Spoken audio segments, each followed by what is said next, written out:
Kyrie told everyone on Instagram Live that he was going to take his time with his free agency decision. Lakers, however, still looming. And according to an anonymous Western Conference GM, LeBron has his eye on his own teammate. Oh, he's got sunglasses on.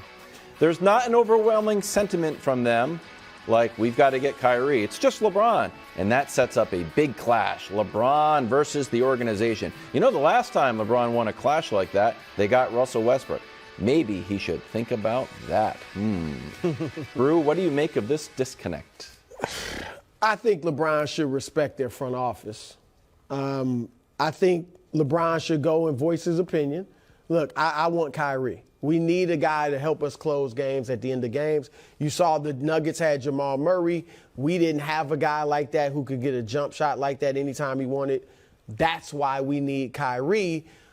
Now, you obviously got to keep Austin Reeves and Rui Hachimura. So I think LeBron has to say only if Kyrie's willing to take this pay cut. And if not, then you got to move on. But I think he should. Rob Pelinka has done a good job. I mean, they obviously LeBron got Anthony Davis there, but everything else Rob Pelinka kind of put around them, which has been good.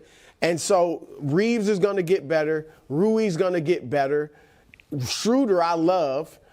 Maybe you go get a Fred VanVleet. You know, if he's free. I don't think they're going to be able to do that. But you know, but I just think Kyrie to a certain degree, but I don't think LeBron should push it and it should become this huge clash because Kyrie is somewhat, even with LeBron, he's a bit of an unknown. Yeah, of course. Hey, listen, I don't want Kyrie on the Lakers, but what I want even less is more stories like this. It's just, it belies history.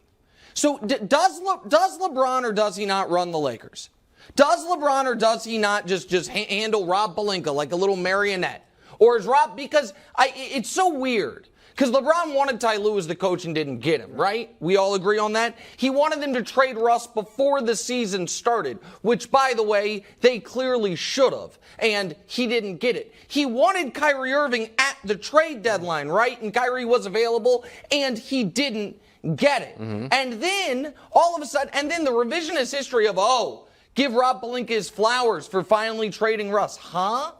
Why? Because who did he get for Russ? Remind me, guys. D'Angelo Russell, who was unplayable at the end of the year. Jared Vanderbilt, who was unplayable at the end of the year. Mo Bamba. Those guys. Those guys.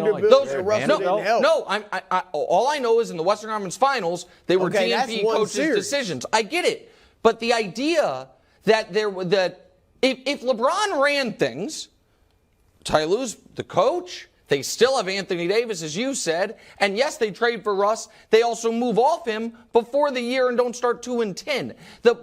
There's this weird spot where it's like Pelinka is allowed to say no to LeBron because he does.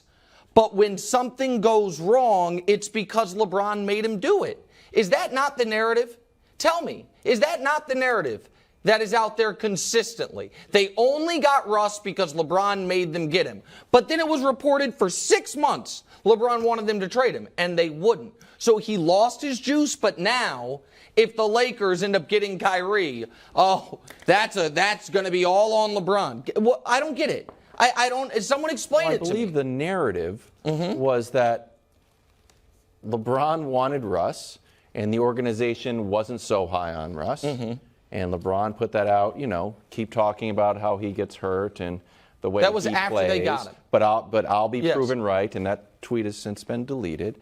And then Rob Pelinka basically was like, the trade that we want to get Russ, the assets back, is not there right now, so we're going to have to hold on to Russ. You don't get to say we need Russ and then want to get rid of him in 14 months. Okay, so all right. So LeBron had the juice to say, we have this team that won a title that was the 1 seed until AD and I got hurt. Dismantle it to go get Russell Westbrook. They then have a disastrous year where Russ Everyone agrees it doesn't work. LeBron did not have the juice then to get him traded. But now, and didn't have the juice to get Kyrie at the deadline, but now might have the juice to get Kyrie in the offseason. It seems, I don't know that I totally follow it. I think your overall point is right that, as you mentioned, LeBron is clearly not making the final basketball decision. Because he wanted Kyrie. Now, he may have input, as he should, as your greatest player. But he is not, like Nick brought up all the instances where they've gone in different directions. So I agree with you. That's a bit unfair to LeBron. But this is you mentioned the AD trade, Brew, right? And this is where I just think sometimes there is the tail wagging the dog element on some of the coverage of LeBron James.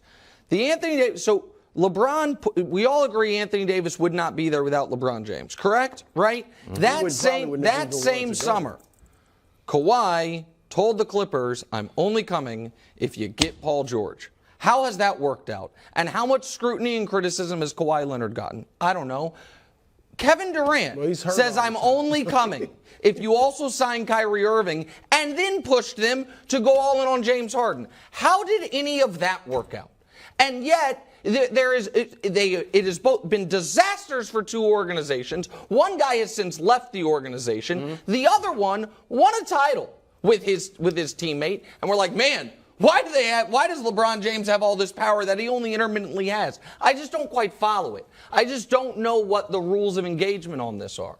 You seem to have like a take here. Let the tiger out. No, I think we're off the beaten course on like whether or not Kyrie would be good for the Lakers, or like rather than doling out criticism cards, like you get criticized more. Like Kevin Durant got criticized. I think what I was going to say, Durant gets criticized, Kawhi gets criticized. They don't get criticized to the degree of LeBron. One, they're hurt a lot, so they're not even in the discussion a lot of times. Mm-hmm. They're not playing. But two, they're just not on the level of LeBron James. You know what I mean? Like he's just at a higher level, so he gets more praise, but he also gets more criticism. And if we want to stay on I don't think any of us believe. Brew was one of Kyrie's last.